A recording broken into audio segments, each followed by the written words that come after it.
Well, sinuwerte tayo kaya lang mabilisan ito. Nasa linya natin si Miss Cynthia Carrion. Siya ang Pangulo ng Gymnastic Association of the Philippines. Ma'am Cynthia.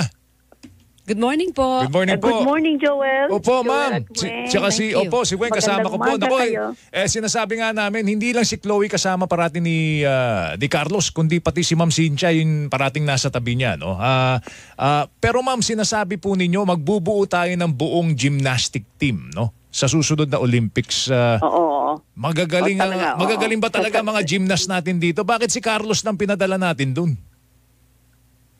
Because hindi pa ready sila. Dapat you have to be ready. You know, I know when a person is ready. I travel internationally and I see all the champions.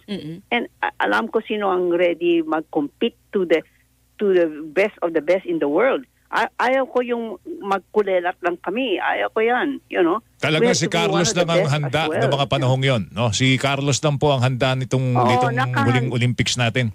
Oo. Oh, siya lang. Yung iba, hindi. I tried.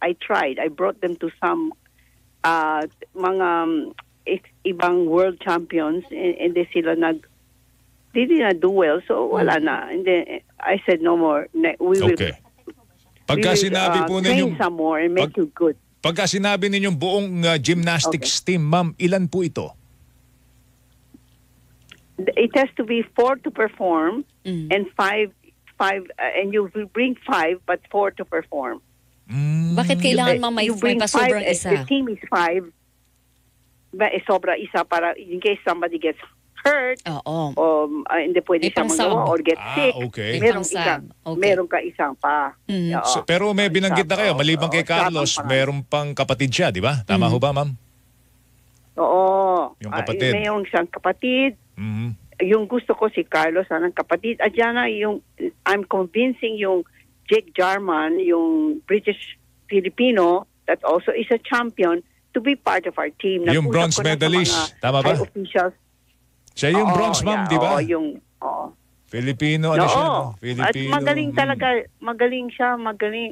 At kaibigan ni Carlos, you know, kaibigan kami ng family niya. Ang coach namin, nagpunta sa eskwela, went to school with his mother, you know? Ma'am Cynthia, sabi po ni Presidente, we're convincing. From now on, magbibigay na ng technical support ang gobyerno sa sports sector natin. So, gymnastics side po, ano yung dapat na ibigay ng gobyerno para masuportahan ng todo ang inyong pong sektor? Ay, ang dami. You know, Weng, ang problema ko, meron ako 6 disciplines. I don't have enough money to take care of the six disciplines. Is 6 different sports. At magaling sila lahat dyan. Meron ako rhythmic gymnastics. Yes. Meron ko women gymnastics. Meron kami trampoline. Magaling naman ang trampoline. We won the last competition. 4th place kami na. You know? Pero kailangan, meron kami sports aero. Meron kami ang dami, pero I cannot... So, kailangan pa ipondo talaga? I don't have enough money to support. Kailangan talaga pondo. Pondo. Mga kagamitan po, area or place where to practice yung ating mga atleta po? Meron kami na yun maganda sa Intramuros, no? Pero of course, we have to replace the mga equipment, once in a while, bulok-bulok na. At yung iba kami para sa grassroots namin, yan sa Philippine Sports Commission, meron akong 100 grassroots children wanting to be like Carlos. Pero yung flood, nag-destroy lahat ang equipment namin. Naku, nasira pa pala. Sa Philippine Sports Commission. Nasira. Binaha kayo, no? Binaha kayo. Okay. Sige, ma'am, hanap tayo ng iba pang pagkakataon para mas malawig na mapag-usapan ito. Pero sa ngayon, ma'am, salamat po sa oras na pinagkalob niyo po sa amin. Congratulations din po sa inyo, ma'am Cynthia. Congratulations. You must be very proud, ma'am, kay Kaloy, no? Yes, you know, I really worked hard for Kaloy since he was 7 years old. Wow. Because I spotted him. I knew that he was going to be a champion. Galing niyo, ma'am. Because of his determination.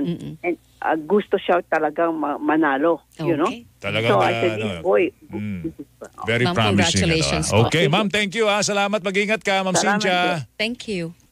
Cynthia Carrion, mga kapuso. Yung parating kasama ni Kaloy. Yes, yung parang blonde yung hair, no? Si Miss Cynthia Carrion, ang Pangulo po ng Gymnastics Association of the Philippines.